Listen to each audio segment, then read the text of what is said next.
একটা দেশের ভবিষ্যৎ কেমন হবে সেটা কিন্তু অনেকটাই নির্ভর করে তার অর্থনৈতিক ব্লুপ্রিন্টের ওপর। এই ব্লুপ্রিন্টগুলো হলো কিছু শক্তিশালী অর্থনৈতিক ধারণা যা ঠিক করে দেয় একটা দেশ কতটা এগোবে বা পিছিয়ে পড়বে। আজকে আমরা ঠিক এই ধারণাগুলো নিয়েই কথা বলবো আর দেখব বাংলাদেশের উন্নয়নের যাত্রাপথে এগুলো কিভাবে কাজ করছে। তো একটা দেশের ভাগ্য আসলে কিভাবে নির্ধারিত হয়? খুব বড় একটা প্রশ্ন, তাই না? আর এর উত্তরটা কিন্তু লুকিয়ে আছে অর্থনীতির কিছু কোর আইডিয়ার মধ্যে। এই ধারণাগুলোই আমাদের বলে দেয় যে সম্পদ কিভাবে তৈরি হয়, কিভাবে তা সবার কাছে পৌঁছায়, আর সত্যিকারের উন্নয়ন বলতে আমরা আসলে কি বুঝি। তো আমাদের প্রথম প্রশ্নটা হলো, একটা দেশের অর্থনীতি কিভাবে বড় হয়?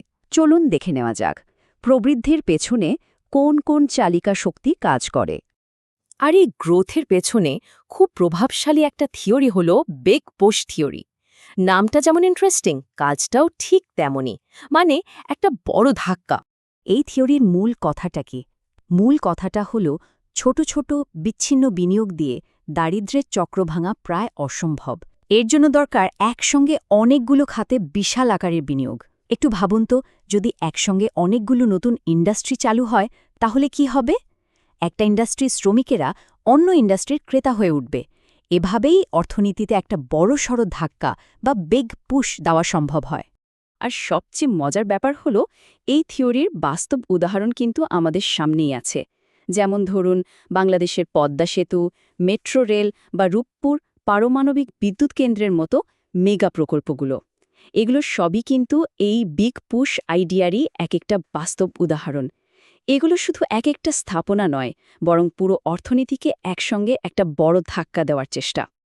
কিন্তু প্রশ্ন হলো, এই বড় ধাক্কাই কি অর্থনৈতিক প্রবৃদ্ধির একমাত্র পথ? অর্থনীতিবিদরা কিন্তু আরেকটা ভিন্ন পথের কথাও বলেন, আর সেই তত্ত্বটাই হলো সোলো সোয়ান গ্রোথ মডেল।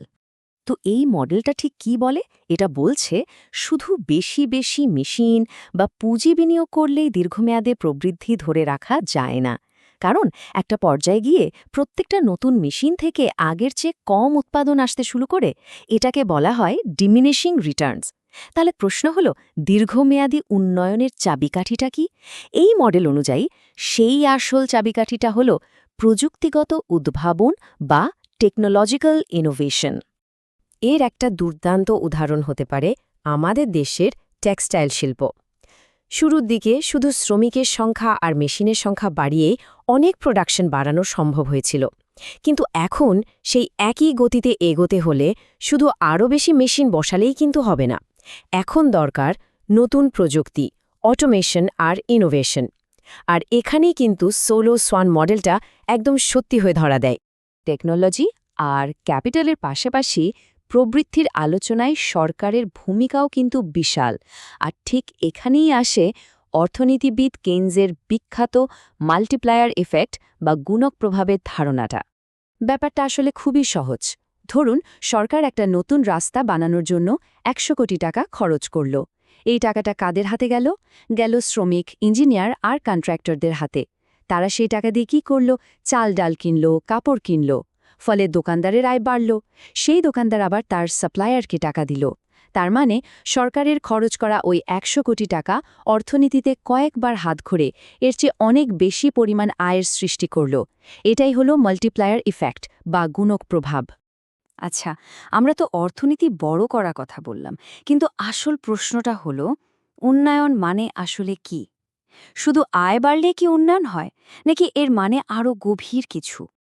আর এই জটিল প্রশ্নের একটা অসাধারণ উত্তর দিয়েছেন নোবেলজয়ী অর্থনীতিবিদ অমর্ত্য সেন। তার তত্ত্বের নাম হল সক্ষমতা দৃষ্টিভঙ্গি বা ক্যাপেবিলিটি অ্যাপ্রোচ। এই থিওরির একেবারে মূল কথাটা হল, উন্নয়ন মানে শুধু মাথাপিছু আয় বাড়ানো নয়। আসল উন্নয়ন হল মানুষের সক্ষমতা আর স্বাধীনতার প্রসার। মানে একজন মানুষ কতটা স্বাস্থ্যকর জীবনযাপন করতে পারছে, ভালো শিক্ষা পাচ্ছে কিনা, বা সমাজে নিজের মতামত প্রকাশ করতে পারছে কিনা, এগুলোই হলো আসল উন্নয়নের মাপকাঠি। এই ধারণাটা কিন্তু খুব শক্তিশালী। একজন মানুষের কাছে কত টাকা আছে তার চেয়ে অনেক বেশি গুরুত্বপূর্ণ হলো সেই টাকা দিয়ে সে তার নিজের পছন্দের জীবনটা যাপন করার স্বাধীনতা পাচ্ছে কি না। একটু ভাবুন তো, ধরুন একজনের অনেক টাকা আছে কিন্তু তার এলাকায় ভালো কোনো হাসপাতাল বা স্কুল নেই, তাহলে কি সেই টাকাকে প্রকৃত উন্নয়ন বলা যাবে? এই থিওরি মতে এর উত্তরটা হলো একদমই না। কিন্তু উন্নয়নের এই যাত্রাপথে একটা বড় চ্যালেঞ্জ প্রায়ই সামনে চলে আসে, আর সেটা হলো বৈষম্য। অনেক সময় দেখা যায় অর্থনীতি এগোচ্ছে কিন্তু ধনী আর গরিবের মধ্যে ব্যবধানটাও বাড়ছে। তো কেন এমন হয়? এর উত্তরও কিন্তু অর্থনীতির কিছু তত্ত্বের মধ্যেই লুকিয়ে আছে। বৈষম্য নিয়ে কিন্তু একদম দুই মেরুর দুটো ধারণা আছে। একটা হলো ট্রিকল ডাউন থিওরি। এই তত্ত্ব অনুযায়ী যদি ধনীদের বিভিন্ন সুবিধা দেওয়া হয় তাহলে সেই সম্পদ নাকি চুঁয়ে চুঁয়ে গরিবদের কাছেও পৌঁছাবে। আর ঠিক এর উল্টো কথাটা বলে ডিপেন্ডেন্সি থিওরি। এই তত্ত্বের মূল কথা হলো আসল সমস্যাটা বৈশ্বিক কাঠামোয়, যেখানে ধনী দেশগুলো গরিব দেশগুলোকে শোষণ করেই বড় হয়। দেখুন, দুটো তত্ত্বই বৈষম্যকে ব্যাখ্যা করছে, কিন্তু সমাধান দেখাচ্ছে দুটো ভিন্ন পথে। বৈষম্য নিয়ে আরও একটা খুব আলোচিত থিওরি হল সাইমন কুজনেটসের কুজনেটস কার্ভ। এই তত্ত্বটা উন্নয়ন আর বৈষম্যের মধ্যে একটা সময়ের সম্পর্ক তুলে ধরে। ব্যাপারটা কি? এই থিওরিটা বলছে যে একটা দেশ যখন উন্নয়নের একেবারে প্রাথমিক পর্যায়ে থাকে তখন আয় বৈষম্য বাড়তে থাকে, কারণ শিল্পায়নের সুযোগগুলো বেশিরভাগ ক্ষেত্রেই ধনীরা নিতে পারে। কিন্তু একটা নির্দিষ্ট পর্যায়ে পার হওয়ার পর যখন শিক্ষা ও সামাজিক সুরক্ষা ব্যবস্থা শক্তিশালী হয় তখন সেই বৈষম্য আবার কমতে শুরু করে। এর গ্রাফটা দেখতে অনেকটা ইংরেজি উল্টো ইউ অক্ষরের মতো। এখন প্রশ্ন হলো, বাংলাদেশ এই কার্ভের ঠিক কোন পর্যায়ে আছে? তাহলে আমরা দেখলাম যে একটা দেশের ভবিষ্যৎ গড়ার জন্য অনেকগুলো অর্থনৈতিক ব্লুপ্রিন্ট বা নকশা রয়েছে। বিগ পুশ থিওরি, প্রযুক্তিগত উদ্ভাবন, মানুষের সক্ষমতা বৃদ্ধি, প্রত্যেকটি আমাদের এক একটি ভিন্ন পথ দেখায়। এখন আমাদের সামনের সবচেয়ে বড় প্রশ্নটি হল, বাংলাদেশের জন্য এই নকশাগুলোর মধ্যে কোনটি সবচেয়ে জরুরি বা সবচেয়ে সঠিক? আর এই একটা প্রশ্নের উত্তরের ওপরেই কিন্তু আমাদের সবার ভবিষ্যৎ নির্ভর করছে।